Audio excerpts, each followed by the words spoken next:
Street of ہارموز اور خلیج میں تازہ حملوں نے پھر جنگ کا خطرہ پیدا کر دیا اور بڑا شدید خطرہ پیدا کر دیا ہے۔ اب انہوں نے شروع کیا تھا پروجیکٹ فریڈم، اب یہ بھی ناکام ہو گیا اور بری طرح ناکام ہو گیا۔ یو ایس ایڈمرل کہہ رہے ہیں بریڈ کوپر کہ ہم نے 6 جہازوں کو نشانہ بنایا جو IRGC یعنی کہ پاسداران انقلاب کے تھے۔ ایران نے البتہ یہ امریکہ پہ الزام لگایا کہ اس نے مسافر بحری جہاز ان کو نشانہ بنایا اور 5 شہری UAE میں اس کی ایک آئل تنصیب پہ کل حملہ ہوا۔ UAE کے دعویٰ ہے کہ یہ ایران کی طرف سے میزائل داغے گئے تھے۔ UAE سب سے بڑا ٹارگٹ اس وقت بنا ہوا ہے۔ ٹرمپ صاحب کی کچھ سمجھ نہیں آ رہی، ایک بڑی جنگ کا خطرہ پھر پیدا ہو رہا ہے۔ ٹرمپ کو سب سے بڑا ایشو اس میں اپنی جو ان کی ریٹنگ ہے وہ چونکہ بری طرح متاثر ہو رہی ہے، وہ اس کو ری گین کرنا چاہتے ہیں اپنی پاپولیرٹی کو کسی طریقے سے، وہ ان کو مل نہیں پا رہی۔ پیٹرول پھر مہنگا ہو جائے گا، ڈیزل پھر مہنگا ہو جائے گا، کیونکہ گورنمنٹ نے تو ظاہر ہے وہ ہاتھ کھینچ لینے ہیں، انہوں نے کہنا جی کہ ہمارے اختیار میں تو کچھ نہیں ہے۔ ٹرمپ نے اب جنوبی کوریا سے کہا کہ آؤ ہمارے ساتھ آ جاؤ۔ اسٹریٹ آف ہارموز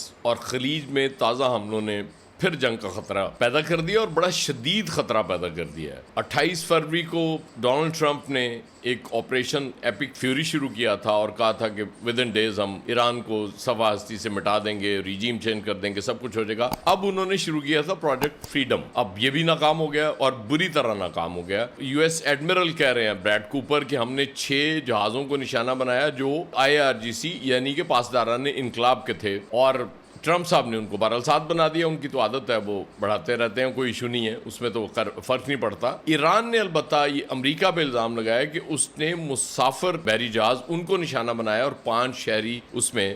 دیے گئے۔ تو یہ دونوں طرف سے چل رہا ہے، اور UAE میں اس کی ایک آئل تنصیب پہ کل حملہ ہوا جو کہ ایران نے تو اس کو کلیم نہیں کیا تھا، لیکن UAE کے دعویٰ ہے کہ یہ ایران کی طرف سے میزائل داغے گئے تھے۔ اس میں بھی لوگ زخمی بھی ہوئے ہیں۔ اس کے بعد دبئی میں سکولز بند کر دیے گئے ہیں، حالات ٹھیک نہیں ہیں۔ UAE سب سے بڑا ٹارگٹ اس وقت بنا ہوا ہے کیونکہ UAE بہت زیادہ اسرائیل اور امریکہ کے اس میں جا چکا ہے دھڑے میں، اور وہ چونکہ ابھی ریسنٹلی ایک نیوز آئی تھی کہ انہوں نے ایک لیزر ٹیکنالوجی بھی لی ہے میزائل روکنے کے لیے اسرائیل سے، تو ان کے معاملات وہ چل رہے ہیں۔ لیکن ٹرمپ صاحب کی کچھ سمجھ نہیں آ رہی، وہ بہت اچھے ٹویٹس کرنے کے بعد اچانک پھر کہتے ہیں جی اب ہم ایران نے کوئی حرکت کی تو ہم اس کو صفحہ ہستی سے مٹا دیں گے، پھر بات جہاں سے چلی تھی واپس وہیں پہ آ گئی ہے۔ کل صبح تقریباً ہم ایکسپیکٹ کر رہے تھے کہ اب چیزیں بہتری کی طرف جا رہی ہیں، جو بیک ڈور چینلز سے چیزیں چل رہی تھیں، پاکستان اس پہ رول پلے کر رہا تھا، ایران کی تجاویز امریکہ کو ہم نے پہنچا دی، امریکہ نے جو ان کا جواب دیا تھا ہم نے ایران تک پہنچا دیا، اور لگ رہا تھا کہ چیزیں بہتری کی طرف جا رہی ہیں، لیکن نہیں، چیزیں بہتری کی طرف نہیں جا رہی۔ ایک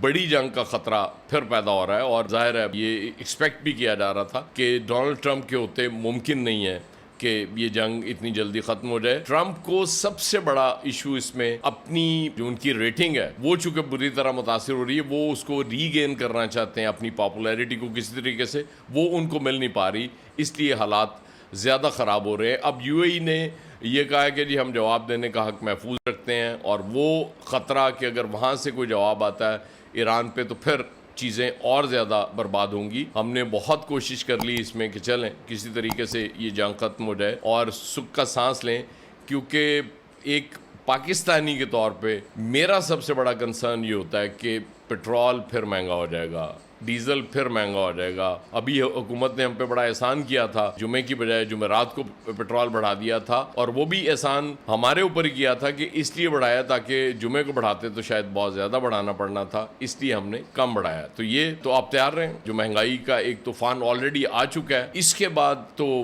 میرا خیال ہے کچھ سونامی ٹائپ چیز آئے گی مہنگائی کی، جس کے لیے ہمیں تیاری کرنی پڑے گی، کیونکہ گورنمنٹ نے تو ظاہر ہے وہ ہاتھ کھینچ لینے ہیں، انہوں نے کہنا جی کہ ہمارے اختیار میں تو کچھ نہیں ہے، تیل مہنگا ہوگا تو ہمیں آپ کو مہنگا دینا پڑے گا۔ اور یہ بھی ایک علیحدہ اور انوکھی مثال ہے پوری دنیا میں کہ تیل صرف یہاں اس قدر مہنگا ہوا ہے، باقی دنیا کو شاید اس سے زیادہ فرق نہیں پڑا۔ ہمارا چونکہ آئل امپورٹ بل بہت زیادہ ہے، اور اس میں یہ ممکن نہیں ہوتا ان کے لیے کہ اس کو کسی طریقے سے روک سکیں۔ تو اب یہ حملے جو شروع ہوئے ہیں اسٹریٹ آف ہارموز میں، ایک ساؤتھ کورین جہاز کو بھی کہا گیا کہ ایران نے نشانہ بنایا، اور اس میں بھی کچھ انڈین 3 زخمی ہوئے ہیں، اور ٹرمپ نے اب جنوبی کوریا سے کہا کہ آؤ ہمارے ساتھ آ جاؤ۔ ٹرمپ کی خواہش ہے کہ کوئی دنیا میں کوئی تو ایسا ملک ہو جو اس وقت امریکہ کا ساتھ دے دے لیکن بدقسمتی یہ ہے کہ یورپ پورا ناراض کر لیا، باقی بھی کوئی ملک ٹرمپ کے ساتھ آنے کے لیے تیار نہیں ہے، اور وہ فرسٹریشن بڑھتی جا رہی ہے ڈونلڈ ٹرمپ کی کہ جب ساتھ ہی کوئی نہیں آ رہا تو کیا کریں۔ تو یہ مسائل دنیا کو ایک اور جنگ کی تباہی کی طرف لے کے جا رہے ہیں، اور کوئی روکنے والا نہیں ہے۔ مجھے توقع تھی کہ جب روس نے ثالثی کی پیشکش کی تھی تو اس کا کچھ اثر پڑے گا ٹرمپ پہ، اور ٹرمپ نے، آپ کو یاد ہے، چائنا بھی جانا ہے، اور چائنا جانے سے پہلے ان کی خواہش تو یہ ہوگی کہ کوئی اس کا حل نکل آئے، ایٹ لیسٹ اتنا کہ وہاں ان کی فیس سیونگ ہو سکے، ورنہ بڑا مشکل ہو جائے گا۔ کیونکہ فائنلی اگر چائنا اور رشیا ادھر آگے، ان کو اس سارے کرائسس میں کودنا پڑا، تو پھر وہ جو خدشہ ہے ایک عالمی جنگ کا، اللہ نہ کرے چیزیں اس طرف جائیں۔ جو بھی ہو، جب تک جنگ نہیں رکے گی ہمارے مسائل نہیں رکیں گے۔ ہمیں یوں لگے گا کہ جیسے جنگ یہاں ہو رہی ہے پاکستان میں، دنیا کو شاید اس سے زیادہ فرق نہیں پڑتا۔ اکانومیز شیک ہوئی ہیں دنیا کی، اسٹاک مارکیٹس گری ہیں، سب کچھ ہو رہا ہے، لیکن جیسے جیسے تیل کی قیمتیں بڑھتی ہیں، آپ یقین کریں کہ ہمارے دلوں کی دھڑکنیں اتنی تیز ہو جاتی ہیں کہ وہ کہیں یہ نہ ہو کہ اتنی سپیڈ بن جائے کہ وہ دل ساتھ ہی چھوڑ جائے، کیونکہ جو حالات ہونے جا رہے ہیں اس میں بالکل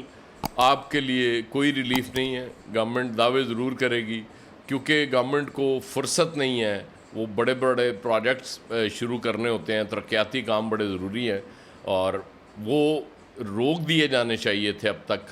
اور اس پیسوں سے لوگوں کو ریلیف دینے کی کوشش کرنی چاہیے تھی، لیکن نہیں، وہ چونکہ پروجیکٹس بڑے ضروری ہوتے ہیں، اس میں بہت سے لوگوں کا انٹرسٹ ہوتا ہے، اوپر سے لے کے نیچے تک بہت سے لوگ ان پروجیکٹس کی وجہ سے بہت کچھ کما رہے ہوتے ہیں، اس لیے انہیں نہیں روکا جاتا۔ روکا جائے گا تو صرف آپ کو اور مجھے روکا جائے گا کہ بس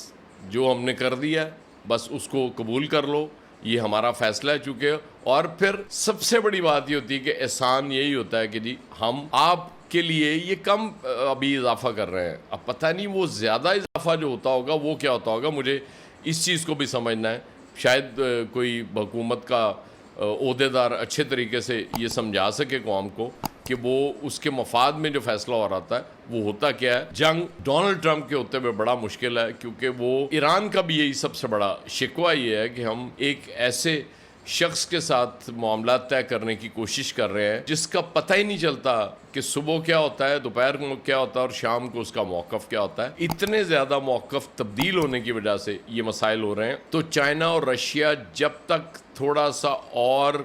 شدت کے ساتھ نہیں آئیں گے، ڈونلڈ ٹرمپ کو یا امریکہ کو میسج نہیں دیں گے، تب تک ہمارے حالات ٹھیک ہونے والے نہیں ہیں۔ تب تک دعا ہی کر سکتے ہیں، کیونکہ اور ہمارے پاس کمزور بندے کے پاس اور ہوتا کیا ہے۔ تو چلیں ہاتھ اٹھا کے سب دعا کرتے ہیں کہ اللہ تعالیٰ کوئی ٹرمپ کو ہی عقل دے دے، ٹرمپ کو روکنے کی کوشش کریں، ورنہ حالات مجھے ٹھیک نہیں لگ رہے۔